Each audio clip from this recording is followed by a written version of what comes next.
তোমার আমল তোমার পবিত্রতা অর্জন করতে হলে তোমার অন্তর মধ্যে প্রেম পয়দা করতে হবে। আর প্রেম পয়দা করতে হলে একজন প্রেমিক নির্ণয় করতে হবে, নির্বাচিত করতে হবে। সে প্রেমিক হলো আল্লাহর হাবিব মুহাম্মদ রাসূল সাল্লাল্লাহু আলাইহি ওয়াসাল্লাম। তা আল্লাহর হাবিবকে সর্বপ্রথমে নির্বাচিত করেছেন। আল্লাহর হাবিব সর্বজামানাতে রয়েছেন, আল্লাহর রাসূলও রয়েছেন, আল্লাহর বন্ধুও রয়েছেন। বন্ধুর মাধ্যম দিয়ে হলো রাসূল ও আল্লাহর পরিচয়।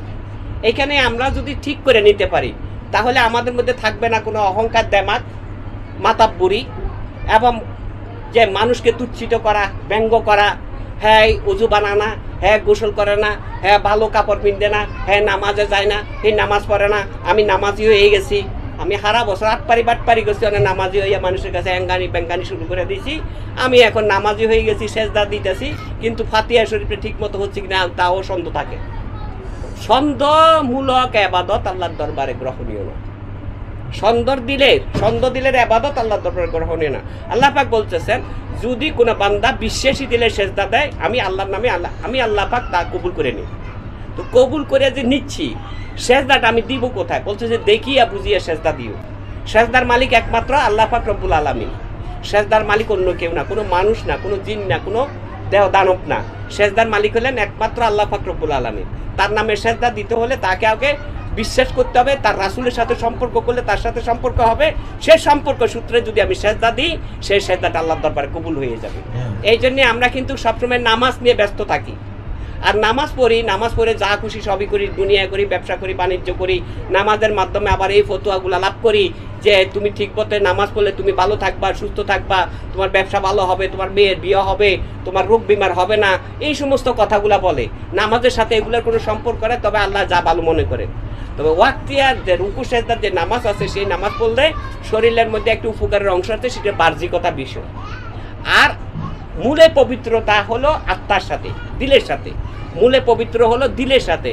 মূলে পবিত্র কখনো লেবাসের মধ্যে, অস্তিত্বের মধ্যে নির্ভর করে না।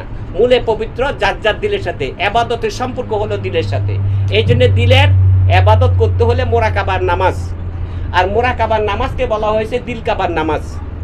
এই দিল কাবার নামাজের কথা পবিত্র কোরআন শরীফের মধ্যে বলা হয়েছে সূরা মালেকের 23 নং আয়াতের মাধ্যমে। ইয়া মুরসাল্লিনা লাযিনা হুম আন সালাতিল হিম দাইমুন। যারা দাইবি সালাত আদায় করে, ধ্যানে মোরাকাবার নামাজ আদায় করে, তারাই হলো প্রকৃতি নামাজি।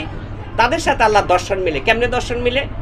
যখন তারা মোরাকাবার নামাজে থাকে, এইভাবে থাকে, তখন তারা কোনো লড়াচড়া করে না, চোখ বন্ধ থাকে, দুনিয়ায় দেখে না, অন্তর দিকেও দেখে না, চোখ দিয়েও দেখে না, অন্তর দিয়েও দেখে না, চোখ দিয়েও দেখে না।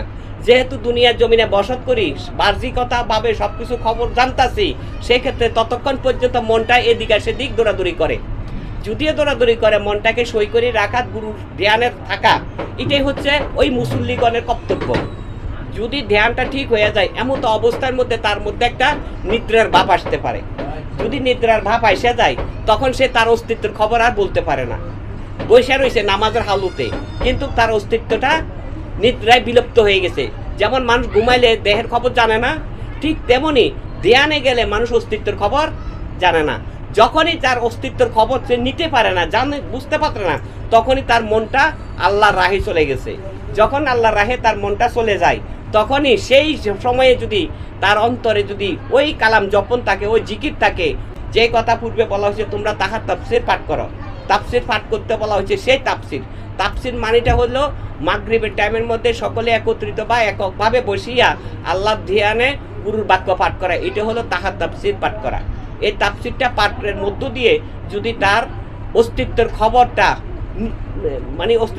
নিখবর হয়ে যায়, কোনো খোঁজ খবর না থাকে, তখন মনে করতে হবে সে এই বাহ্যিক জগতে বসত করছে, আসলে বাহ্যিক জগতে না, সে রুহের জগতে চলে গেছে। যখনই রুহের জগতে চলে যায়, সেখানে ভালো মন্দ কিছু দেখতে পারে, অনেকের সাথে সাক্ষাৎ করতে পারে। আমরা আল্লাহ রাসূলের ইবাদতের পবিত্রতা অনুযায়ী, কারণ তো সেটা নামাজের হালতে আছে, ওই দেখাতে দর্শনতার মধ্য দিয়ে হলো আল্লাহ দর্শন। তো সুতরাং মোরাকাবার নামাজটাই হলো, হুজুরি কাবার নামাজটাই সবচেয়ে উত্তম গুরুত্বপূর্ণ, যা নবী রাসূলগণ করেছেন, পরবর্তী জামানার মধ্যে ওলিয়া উলিয়াগণ করেছেন, বর্তমানের মধ্যে যাহাদের পারমিশন আছে তারা একমাত্র করতেছে।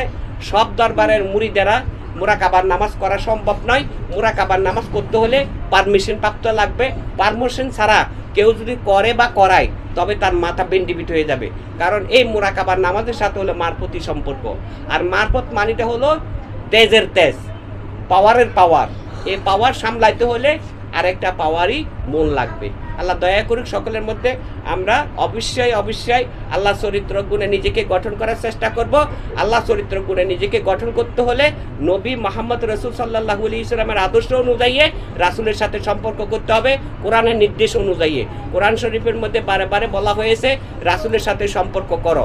রাসূলের সাথে সম্পর্ক করা হয়েছে নবীর জামানার মধ্যে, এই কথা বলেন নাই। কোরআন আছে সর্বকালের জন্যে, কলমা আছে সর্বকালের জন্যে, আল্লাহর পবিত্রতা আছে সর্বকালের জন্যে, আল্লাহর পবিত্র কোরআনের পবিত্রতা আছে সর্বকালের জন্য। রাসূল আছে আমাদের নিকটে, খুঁজে নেওয়া, বেছে নেওয়া, যার যার ইচ্ছা মনের ব্যাপার। অবশ্যই আল্লাহর বন্ধুর মাধ্যম দিয়ে রাসূল খুঁজে নেওয়া পাওয়া সম্ভব। আল্লাহ দয়া করে সকলের উপরে।